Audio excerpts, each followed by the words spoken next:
할렐루야. 네. 미니도 왔네. 네, 되게 이뻐질 것 같네. 우리 수련회 때 했던 말씀 마무리 오늘 하려고 합니다. 오늘 수련회 때 본문의 말씀 배경에 대해서 이야기했죠. 솔로몬이 성전 건축을 20년 동안 했어요. 단순 노무자들, 일에 참여한 사람만 7만 명, 그리고 전문적 기술자들, 목수들 8만 명, 그리고 그들을 관리하고 통제하는 리더십들만 3,600명. 이 장장 20년 동안 솔로몬 성전을 건축을 하고 있습니다.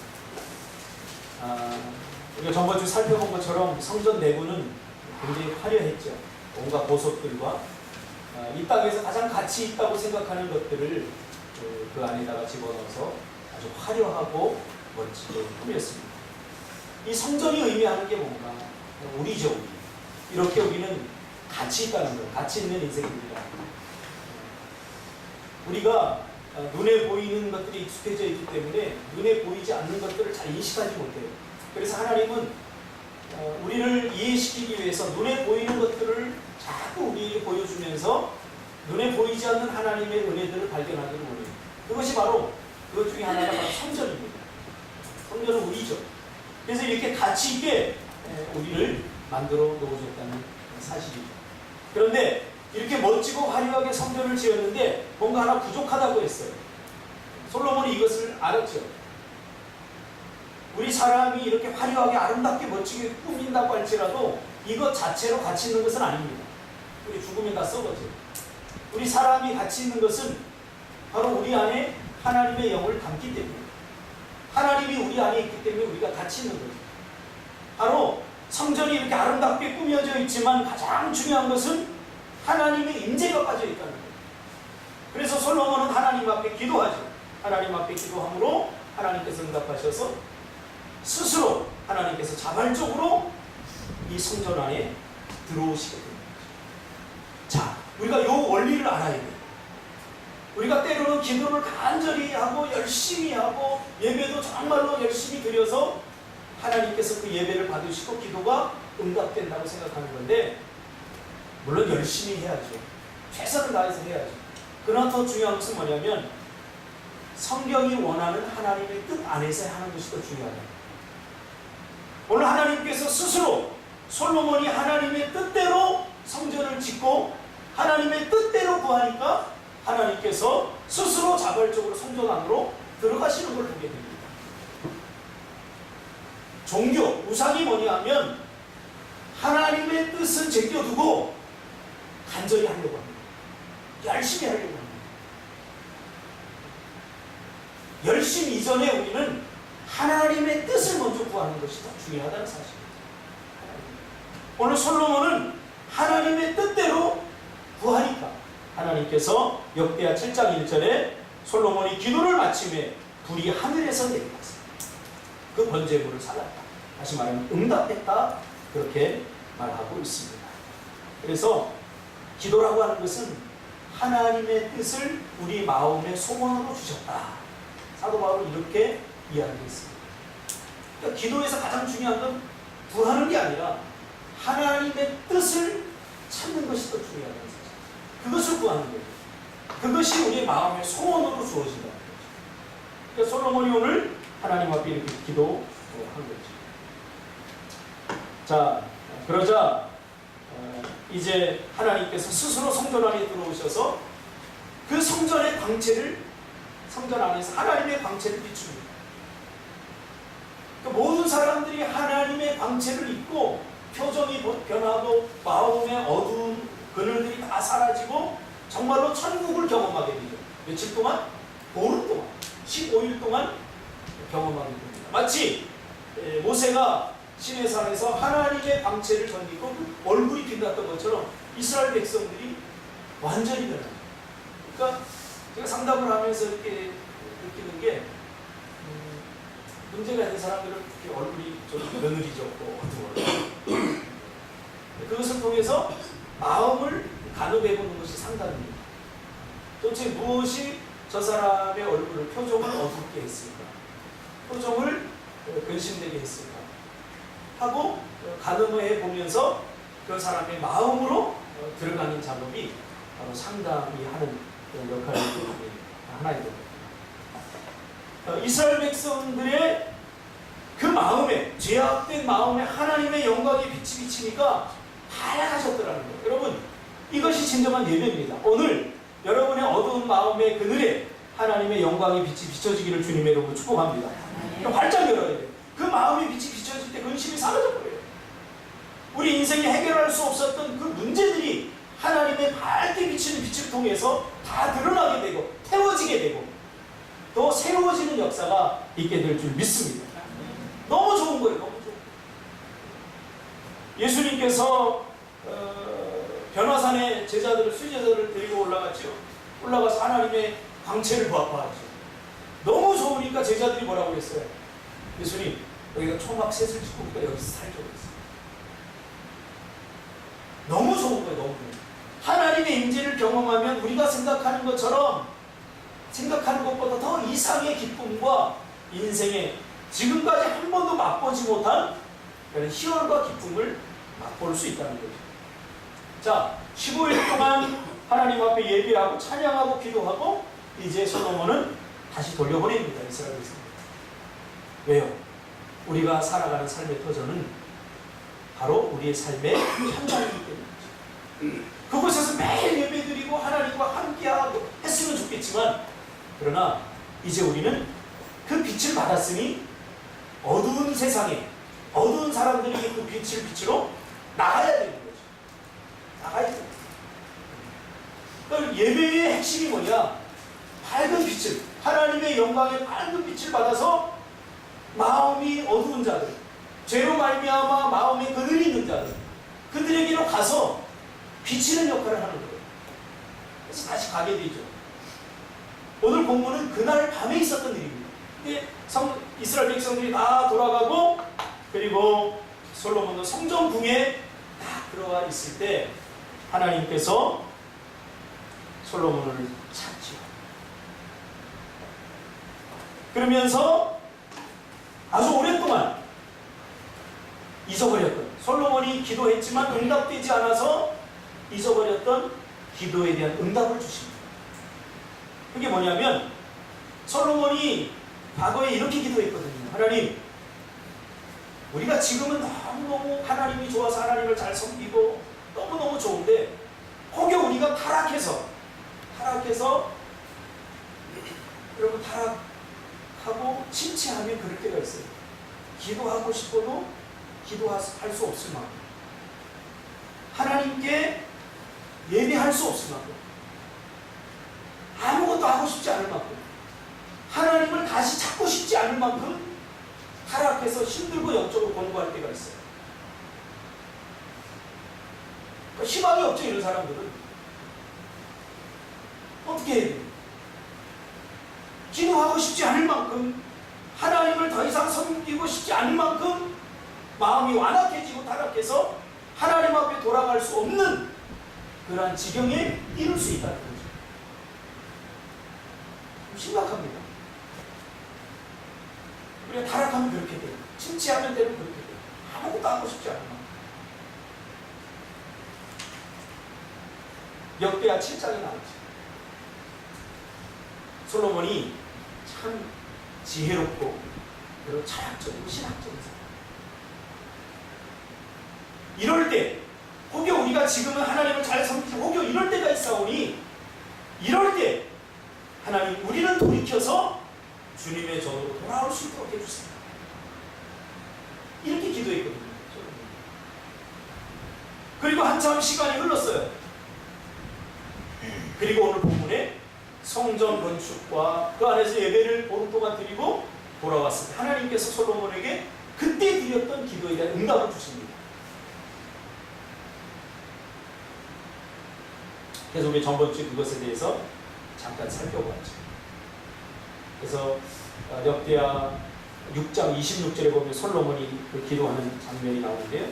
주님께 죄를 지어서 그 벌로 주님께서 하늘을 닫고 비를 내려 주시지 않을 때라도 그들이 그것을 바라보며 기도하고 주님의 이름을 인정하고 그 죄를 돌이킬 수 있도록 하나님을 찾을 수 없을 만큼 타락했을 때도 하나님을 찾을 수 있도록 해주세요 라고 드렸던 기도가 그렇게 해주겠다 하고 지금 하나님께서 응답해 주시는 거죠.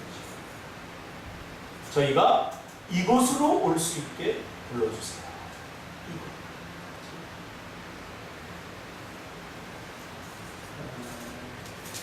그러면서 하나님께서 조건을 하나 듭니다. 조건. 내가 그렇게 반드시 해주겠다. 네가 기도할 수 없을 때도 기도할 수 있도록 해주고, 나를 찾을 수 없을 만큼 마음이 곤고하고 완악할 때도 내가 나를 찾을 수 있도록 해주겠다 하고 하나님께서 응답을 해주시면서, 다만 이거 하나님 약속해야 된다. 우리가 하나님을 잘 이해해야 돼요. 왜냐하면 하나님은 우리가 생각하기에 하나님께서는 능력이 많고 권능이 많으신 분이기 때문에 우리를 자연적으로 하나님께 다 알아서 해주시겠지 라고 생각하는데, 이건 잘못된 생각이에요. 그렇다면 우리를 굳이 구원시켜서 이 땅에 머물게 할 필요도 없고, 구원의 과정 속에 우리를 머무게 할 이유도 하나도 없는 거예요. 하나님은 우리를 회복시키시고, 그 회복된, 우리가 구체적으로 회복된다고 했을 때 뭐가 회복된 거예요? 하나님의 형상이 회복된 거예요. 죄로 말미암아 깨어진 것이 하나님의 형상이에요. 이미지 오브 갓, 하나님의 형상. 그러면 하나님의 형상이 구체적으로 뭐예요? 지정의예요. 죄로 말미암아 지정의가 깨지니까 지식적으로는 하나님을 알 수 없게 된 거고, 정서적으로는 하나님께서 우리에게 다가오는 것에 대한 감동을 느낄 수 없게 된 거고, 의지적으로는 우리가 죄를 짓지 않겠다라고 하는, 죄를 짓지 않을 수 있는 그런 의지적으로 이런 것들이 불가능해진 거예요. 그런데 회복됐다고 한 것은 이 지식이 회복되어서 이제 하나님을 알게 된 거죠. 지식적으로. 아, 하나님은 이런 분이시구나. 나를 지으신 분이구나. 그리고 나도 알게 된 거죠. 나는 피조물이구나. 하나님은 조물주구나. 그런데 우리 인간이 죄를 지어서 하나님처럼 되려고 했던, 이게 죄구나 하는 것을 우리 지식적으로 이제 딱 깨닫게 되죠. 우리가 죄를 몰라서 짓는 사람 거의 없어요. 알면서도 짓는 거죠. 하나님 한번 눈 감아주세요. 그러고 짓는 거죠. 지식적으로 다 알게 된 거예요. 이게 회복된 거죠. 하나님이 누구인가를 분명히 알게 된 거예요. 그리고 정서적으로는 이것을 깨닫게 되는 거죠. 그래서 하나님이 우리에게 올 때 우리는 감동하게 되고, 죄를 지을 때도 우리가 마음의 가책이 오는, 이게 다 이모션, 정서가 하는 역할 아닙니까? 이게 회복되는 거고, 의지적으로는 내가 다시는 죄를 져서는 안 되겠다, 하나님이 기뻐하는 일을 해야 되겠다라고 뜻을 정하고 하나님 앞에 나아가는 거예요. 이게 회복된 거예요. 그래서 하나님은 우리에게 일방적으로 자신이 우리의 삶을 이끌어가지 않아요. 왜? 우리를 그렇게 만들어 놓지 않았기 때문에. 하나님의 형상을 따라 우리에게 자유를 줘. 우리가 마음대로 할 수 없다면 우리는 절대로 자유라는 말을 꺼내서는 안 돼요. 우리가 하나님이 주신 형상을 따라 지음을 받은 하나님의 백성이기 때문에 우리가 모든 것을 다 선택할 수 있어요. 자, 그러기에 하나님께서 일반적으로 우리에게 은혜를 베푸시지만, 하나님의 축복은 약속의 형태로 주어집니다. 하나님의 은혜는 약속의 형태로 주어집니다. 그래서 하나님께서는 약속을 하는 거죠. 내가 너희의 기도를 반드시 들어주겠다. 그런데 너희들도 하나 약속해야 된다. 자, 근데 이 약속은 일종의 이런 약속이에요. 아브라함의 언약의 약속 위에 기반을 둔 약속이죠. 제가 늘 이야기하죠. 창세기 15장에 나오는 아브라함의 언약. 하나님께서 아브라함에게 약속을 해주십니다. 구원의 약속이죠. 그리고는 약속을 하고 할 때 당시 고대 근동 아시아 사람들이 늘 하던 그 약속의 형태를 그대로 따라요. 고대 근동 아시아 사람들은 어떻게 약속했냐면, 두 사람이 약속을 할 때 두 당사자가 짐승을 잡습니다. 짐승을 잡고 죽입니다. 쪼갭니다. 그리고 양쪽에 서서 두 사람이 거기를 지나갑니다. 이거 뭘 의미하냐면, 두 사람 중에 한 사람이 약속을 어기면 저 짐승처럼 목숨으로 이 약속의 대가를 치러야 됩니다. 다시 말하면 죽어도 된다. 한 사람이 약속을 어긴 한 사람이 약속을 어기지 않은 한 사람에 의해서 죽임을 당해도 이거는 아무 할 말이 없다, 정당하다라는 것을 이 약속을 통해 보여주는 거죠.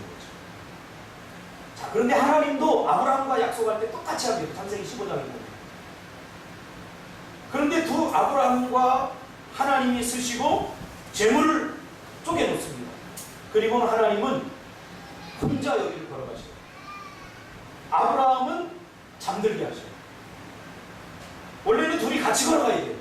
그런데 하나님께서는 아브라함을 잠들게 하시고 하나님 혼자 걸어가셔요. 이거 뭘 의미하냐면 첫 번째 하나님과 약속에서 인간은 어겼어요. 그래서 하나님은 이미 아는 거예요. 인간은 이 약속을 100% 내가 원하는 수준으로 지킬 수 있는 능력이 없어요. 그러기에 일반적으로 하나님이 은혜를 베풀지 않으면 이게 불가능해요. 이 약속이 지켜지게. 그래서 하나님께서는 아브라함 네가 어겨도 나는 나 자신 스스로가 이 약속을 지키겠다 하고 하나님 자신 스스로에게 한 약속입니다. 그리고 홀로 여기를 지나가는 거예요. 인간이 앞으로 어떤 죄를 짓고 뭘 잘못해도 내가 용서해 주기로 약속하는 이 거룩한 언약이죠. 이게 바로 아브라함의 언약입니다. 이게 구원의 언약이에요. 우리가 지금 죄를 지어도 당장 벌받지 않는 이유가 바로 이 아브라함의 언약의 혜택을 우리가 받고 있기 때문에. 일반적으로 구원은 하나님께서 우리에게 일반적으로 베푸시는 은혜예요. 내가 뭘 지키고 해서 이루어지는 게 아니에요. 하나님께서 일방적으로 자기 자신에게 우리를 사랑하시고 용서해 주시고 그렇게 작정하신 언약이죠. 이게 아브라함의 언약이에요. 그럼에도 불구하고 하나님은 회복된 우리가 우리의 지식과 정서와 의지를 통해서 하나님과 교제하고 영광 돌리기를 원합니다. 자, 우리가 저번 주에도 얘기했죠. 왜 하나님이 우리를 구원해 주셨느냐? 우리가 불쌍해서 우리가 구원받지 못하면 지옥 가기 때문에 그 고통 가운데 있는 것을 보지 못하시는 하나님의 성품 때문에 우리가 불쌍해서 구원해 주신 것 절대 아닙니다. 그러므로 구원은 생명을 얻는 것 이상의 의미가 있다고 했죠. 구원을 받는다는 것은 자 우리가 지금 다원이를 적어놨어요. 아 요새 이번 주 수련회를 같이 보내고 났더니 이번 주에 다원이가 막 떠올라요. 다원이가 그 웃었던 장로님이 이렇게 들고 이렇게 까르르 했던 그 모습들이 막 떠오르더라고요. 자, 다원이 엄마, 다원이가 60 될 때까지 저렇게 키우세요? 왜요? 이쁜데? 그쵸? 하나님의 마음도 똑같아요. 생명을 준 것, 그것이 끝이 아니에요. 부모는 그 아이가 자라가면서 부모의 마음을 헤아리고 그 아이가 자라가면서 그 나이에 맞는 역할을 하고 그리고 그 역할에 맞는 교제를 하고 이야기를 나누고 하면서 하나님과 교제하도록 하기 위해서 우리를 만드셨어요. 핵심이에요. 교제예요. 그래서 하나님의 기쁨이 우리에게 오고 하나님의 축복이 우리에게 오고 하나님의 가장 큰 기쁨은 우리가 성장하고 자라가는 거예요. 할렐루야. 더 풍성하게 되는 거라고 얘기했잖아요. 내가 무슨 양으로 생명을 얻게 하고 더 풍성하게 하는 것이. 저 아이가 지금 다원이가 저렇게 이쁜데 이쁘다고 다원이가 매일 한 50이 됐는데도 엄마 나 저렇게 들어주면 가르가르 웃으면 이거는 불행한 거지. 이거는 축복이 아니죠. 자랑. 우리도 자랑해야 되죠.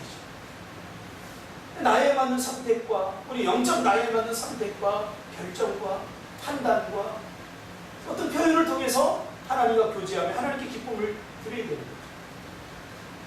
그래서 하나님께서 일반적으로 우리의 삶을 강압적으로 억압적으로 끌어가시지 않으셔요. 하나님은 그런 싸구리심이 아니에요. 우리가 교제하며 우리의 생각을 함께 나누고 우리와 소통하면서 하나님의 나라를 확장해 나가는 원하십니다.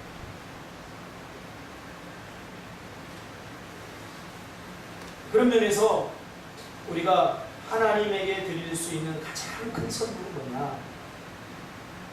영적으로 건강한 나 자신. 이번 주에도 제가 우리 자녀들 이렇게 보면서 저 아이들에게 줄 수 있는 최고의 선물이 뭘까? 보니까 그냥 건강한 아빠 자신이다. 그러니까 예원이가 갔다 왔어요. 극동방송 합천단 공연 갔다 왔는데 끝나고 딱 오면서 저를 막 안아주면서 울더라고요. 아빠 보고 싶었어 하면 울더라고요. 내가 요새 여성 호르몬이 좀 나오나 봐요. 나도 마음이 옛날에 같으면 그래 아유 수고했다 이럴 텐데 나도 뭔가 울컥하면서 눈물이 한 방울 떨어지려고 막 하는 걸 참았어요. 조홍석 선생님이 린이 보면 그랬죠? 네. 린이는 몰라요. 건강한 나 자신. 내가 아빠로서 다 건강해져야 되겠구나.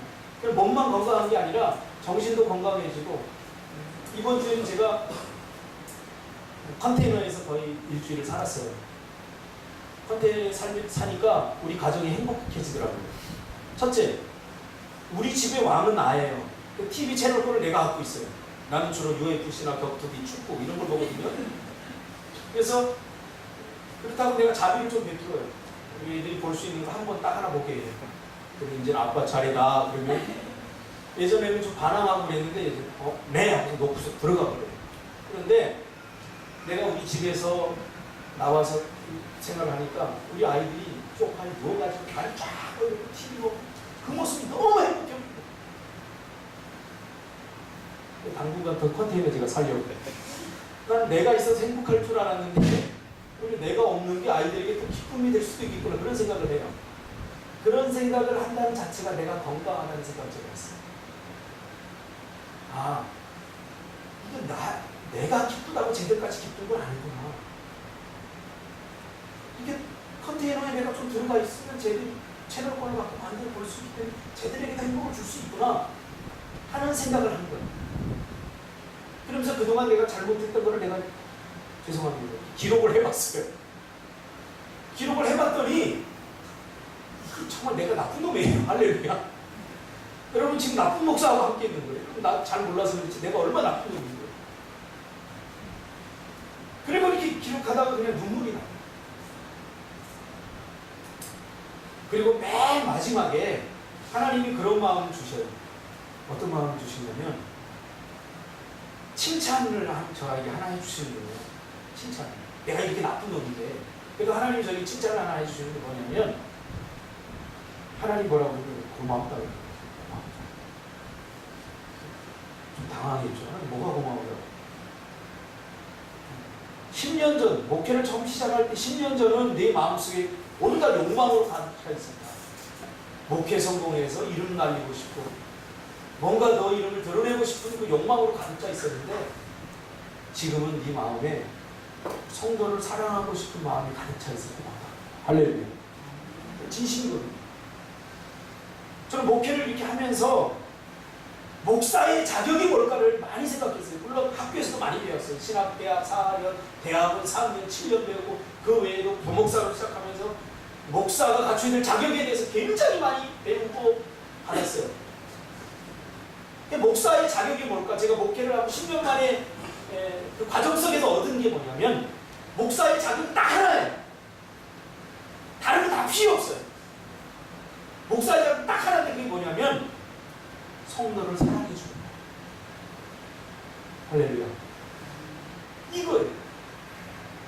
아무리 설교를 잘하고 아무리 멋진 시스템을 가지고 해도 목사가 기본적으로 성도를 사랑하는 마음이 없으면 그 사람은 자격이 없는 거예요. 그래서 한 3년 전에 미얀마에 갔을 때 메가준 선교사님이 저에게 해주셨던 말씀이 하나님의 음성이 있어요. 선교사님이 미얀마로 갈 때 길이 열리지 않았다고 했잖아요.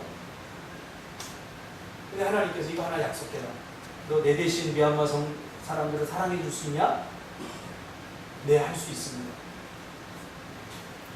이 메일이 와요. 목사님한테, 선교사님한테 한 달에 한 번씩 메일이 오고 카톡도 하고 그러면 정말 이 메가준 선교사님은 미얀마 사람들을 정말 사랑해 주는 게 내가 느껴져요. 여러분은 제가 여러분 사랑하는 거 별로 못 느꼈을 거예요. 왜냐면 별로 사랑을 안 했기 때문에. 근데 이제 좀 느껴질 거예요. 이제 앞으로. 왜? 사랑이 생겼어요. 서로 보기만 해도 이뻐요.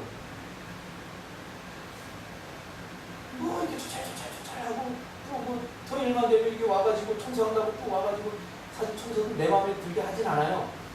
보면 다 구석대기 쓰레기도 있고 막 그런데 보이는 것만 싹 치우고 가는데 그게 내 마음에 미움이 있다면 이 인간 그냥 이게 청소라고 했어. 야 김태환 같이 봐. 다시 시켰을 거예요. 청소를 하면 내가 다시 와서 보는 거 모르죠 여러분. 내가 다시 와서 보면 여기 이렇게 보이는 데만 했기 때문에 구석에 있는 내가 물티슈를 닦기도 하고 그 구석에 가서 뭐 안 하고 청소하고 다 버리는 사실. 그게 뭐겠어요? 그게 전 사람이라고 생각해요. 바꿔 말하면 여러분이 목사에게 줄 수 있는 최고의 선물은 건강한 여러분 자신입니다.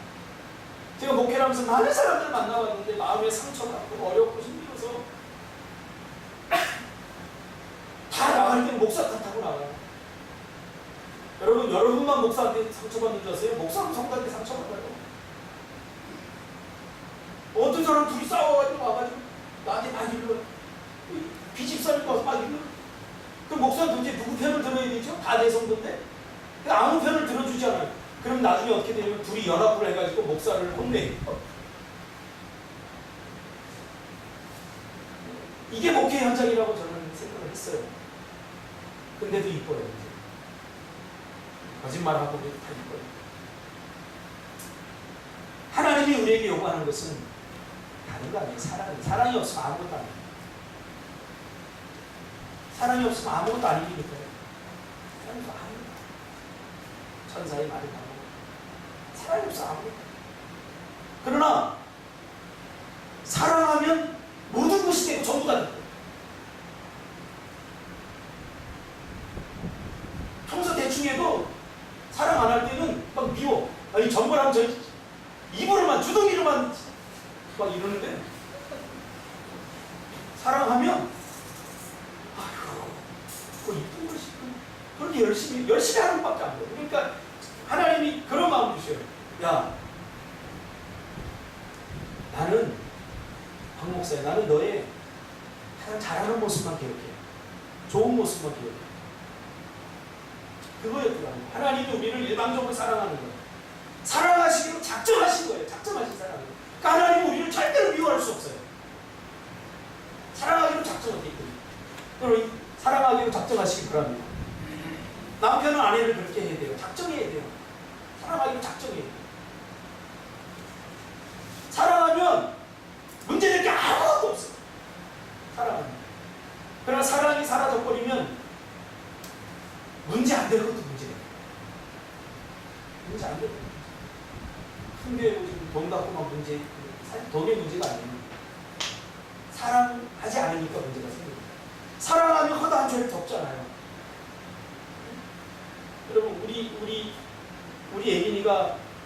예린이 실제로 여러분에게 한번 드러내볼까요? 여러분 깜짝 놀랄걸요?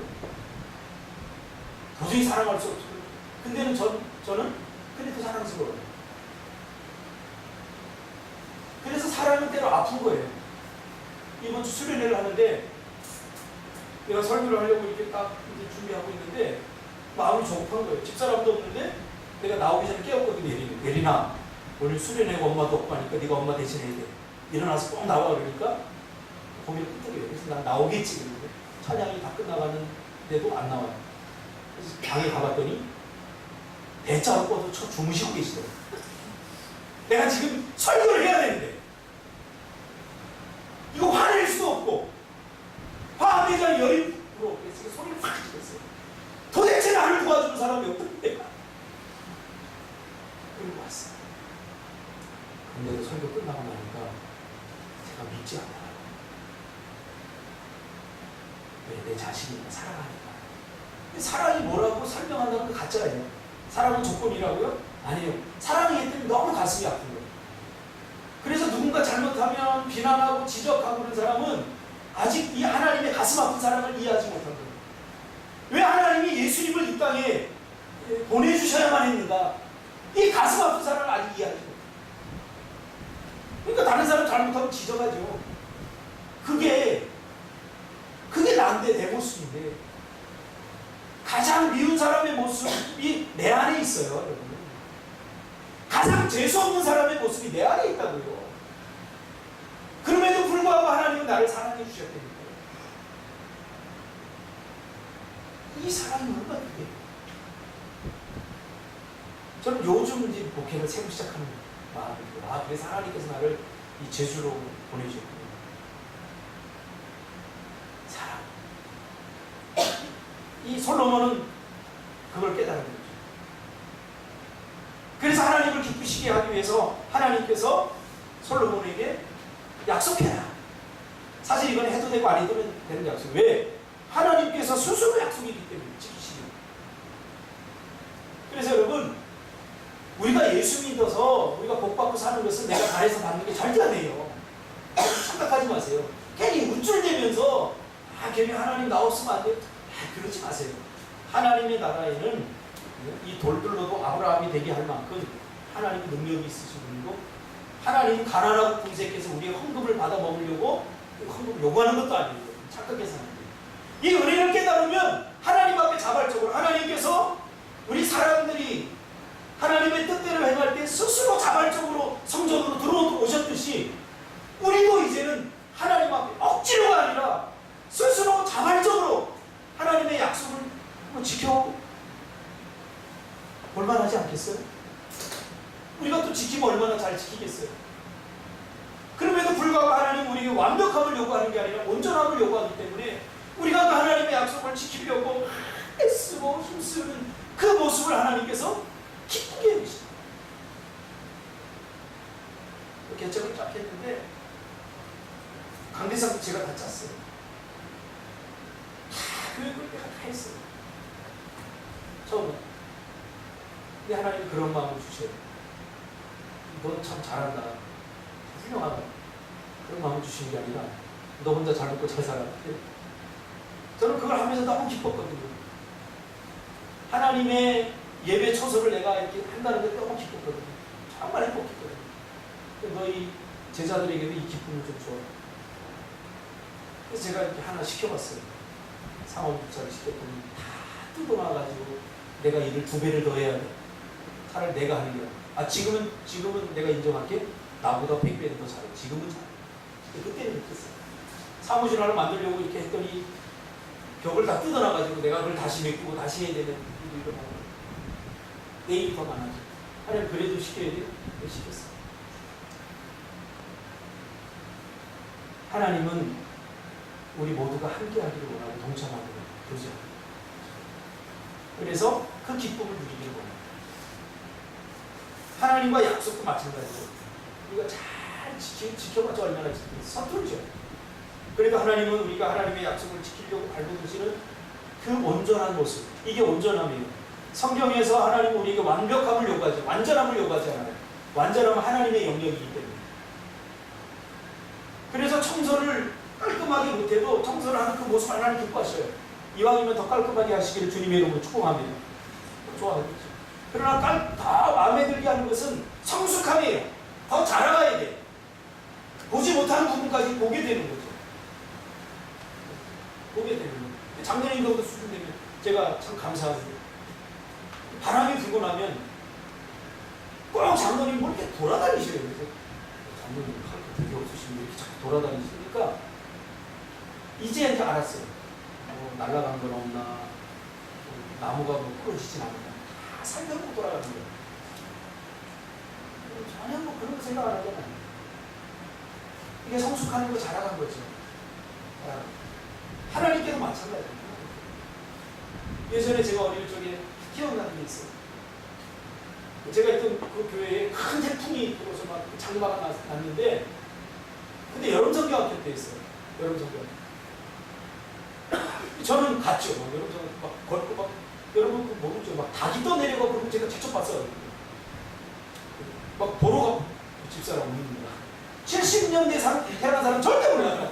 60년대 태어난 사람 막 닭이 막 뛰어나고 길이 막 이렇게 파져가고 붕어들이 막 거기 다니고 그랬어요. 그런데 여름성경학교 때 가보니까 한 200명 되는 아이들 중에 한 10손가락도 안 되게 나왔어요. 그 중에 내가 있다는 거 얼마나 내가 자랑스럽거든요. 근데 놀라운 것은요, 교회의 장로님 권사님들이 여름성경학교도 아니고 다 나와서 교회 마당을 쓸고 날아다니는 거 다 정리하고 제가 그걸 봐. 이게 성숙합니다. 이게 성숙. 목사님이 그 모습을 하나님은 우리가 자라나기를 바래요. 그래서 하나님은 솔로몬이 약속을 했죠. 약속을 했어요.